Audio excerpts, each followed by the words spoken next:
Welcome to Lair the Alchemist, where we discuss all things heavy metal and hard rock. On today's episode, another in my series of heavy thoughts. This is where I take a moment to share with you something that has been on my mind. And what has been on my mind lately is why, in my opinion, did most of the great sounding hard rock albums come from the 70s?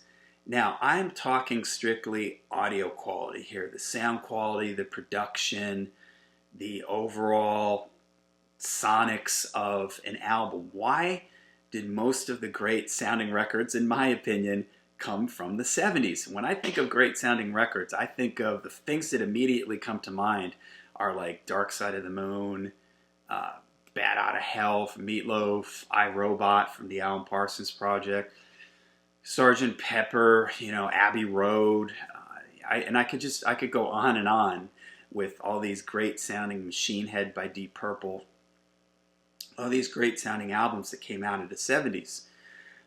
And when I sat back and thought about it, in some ways it defies logic, because the recording technology that they had at their disposal in the 70s was just downright primitive compared to what is available to bands and producers today. So on paper, with the technology that we have today, which is quantum leaps above what they had in the 70s, you would think that the majority of records coming out today would sound far better than the stuff that came out of the 70s. And that is so often not the case.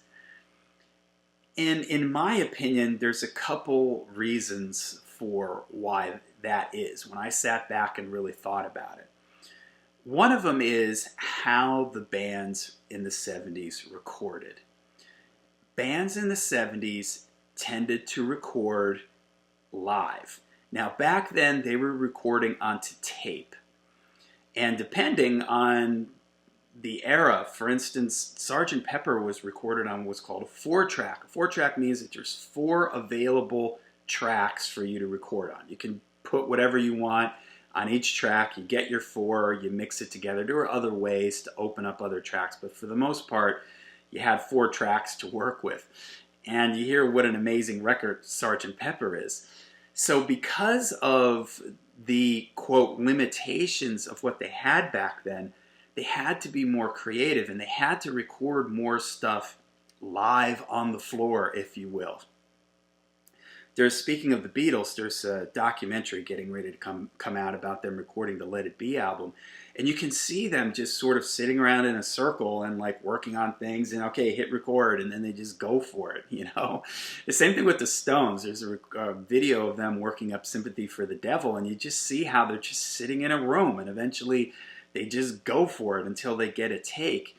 And because of that, I think that live recording, the band playing together, it did a couple different things. One of them, from a playing perspective, is it created a totally unique sound or feel. When a band is playing live, they're not using, like in today's technology, a lot of times what bands use is what's called a click track. They play to a click, which is a metronome that keeps time for them, and everybody's playing to this click to keep everything straight. And then on the computer, the producer can move things around and line things up. There's a grid on the screen and everything. Back in the 70s, when they only had tape and bands played live, the band might speed up or slow down a little bit, speed up in the chorus, pull back here, push ahead here. And there was that unique, organic, natural, flowing feel and energy from the band that you couldn't reproduce that again if you wanted to, because it was a totally in-the-moment thing. The bands were playing, they were capturing a moment in time. And you hear this sometimes when you hear bonus tracks on CDs, outtakes and stuff like that. You hear the Black Sabbath did this with the Volume 4 one.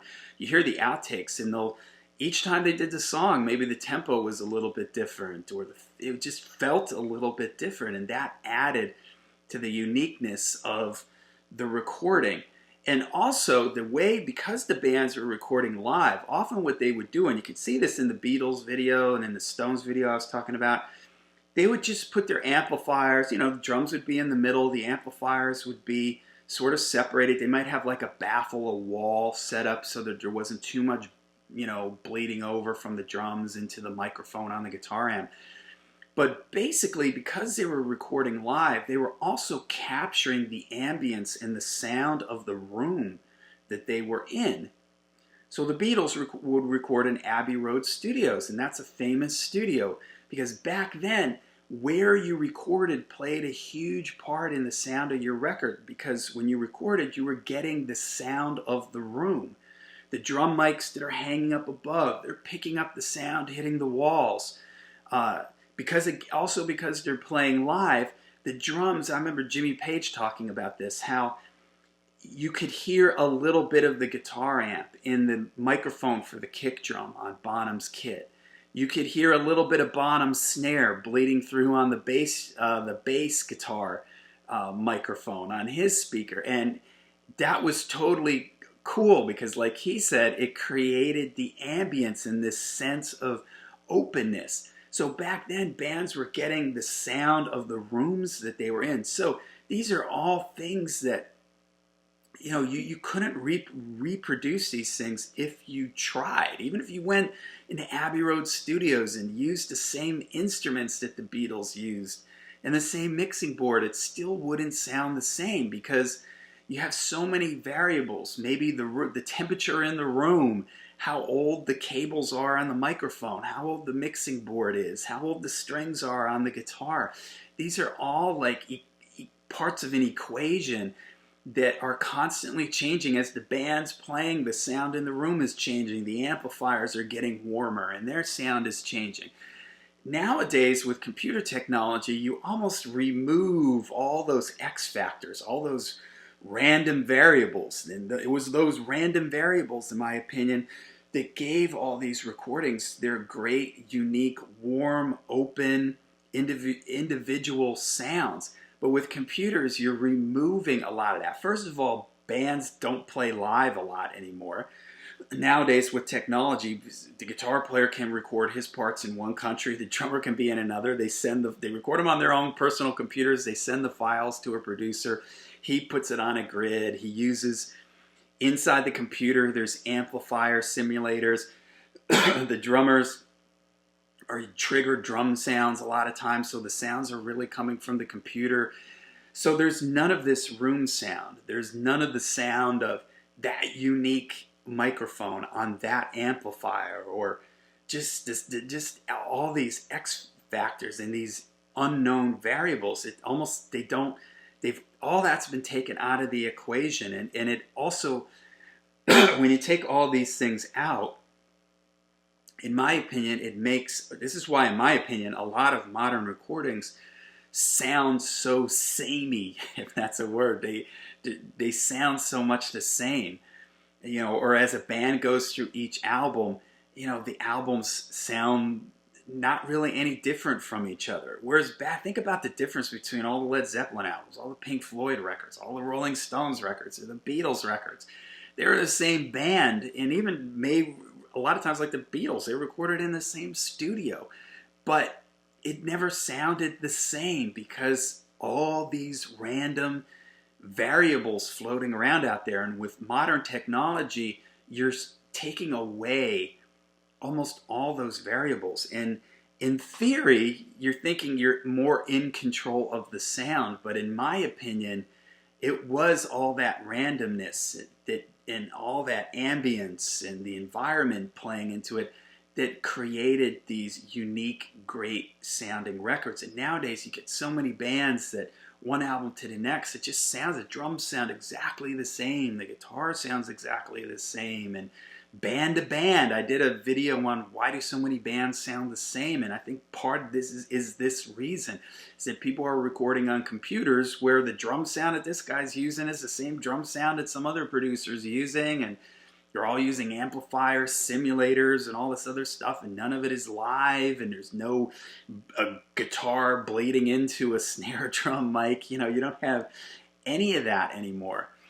And the other thing, which is something that you've heard me ramble on and on about, and I think that this is a pretty big factor, is the way albums are mastered nowadays. Albums are mastered. You hear me talk about the loudness wars. Go check out my loudness wars video for more on this. But basically, a lot of the dynamics are taken out of many modern recordings, especially in hard rock and heavy metal. And what that tends to do is take out any open air or space in a recording. Makes it very claustrophobic, very splattered and smeared. And again, it just takes away the individual identity of sound of the band. And it just makes everything sound flat and plastered and, kind of the same throughout a recording. And everything nowadays tends to be mixed really bright and harsh, and it's meant to fly out of your speakers at you. When I did my review of the new Iron Maiden Senjutsu album, a lot of people complained about them. They didn't like the mix on that record.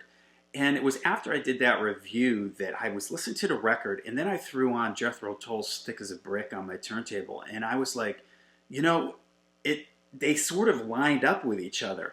And it made me realize that I think what Iron Maiden goes for is more of a 70s aesthetic to the way they record sonically, and even just their recording. They record live a lot of times, or at least the rhythm section, live in the studio. And their recordings, you listen to a lot of 70s recordings, they're not super bright and harsh. They tend to have sort of a softer, warmer top end to them. Modern recordings, because they wanted to jump out at the speakers at you, they're very bright and harsh. And to me, this just takes away from the quality of the recordings. It makes it very fatiguing on the ears, and makes it hard to listen to for an extended period of time.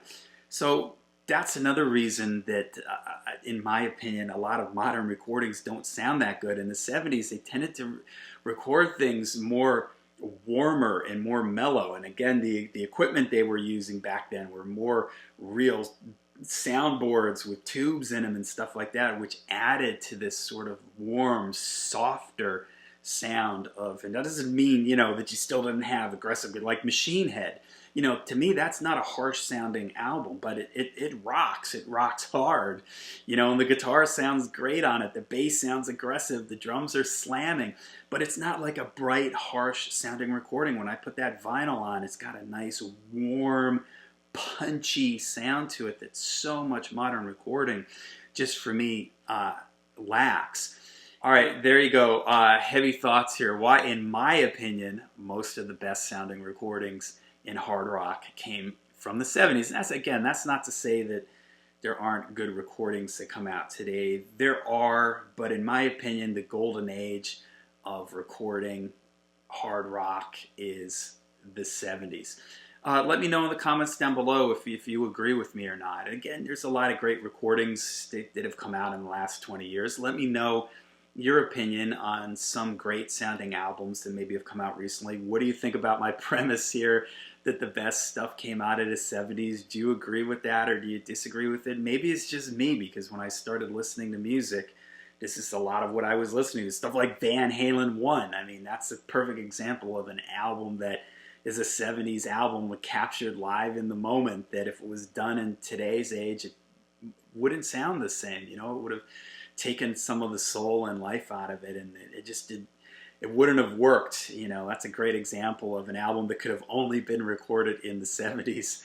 All right, so let me know what you guys think. Do you agree with me that some of the best stuff came out of the 70s? Or if you disagree with me, let me know why, and give me some examples of albums that you think that have come out in the modern era that sound really, really good. And let's stick to the hard rock world. I know that there's probably a lot of pop stuff, but let's stick to rock and hard rock stuff.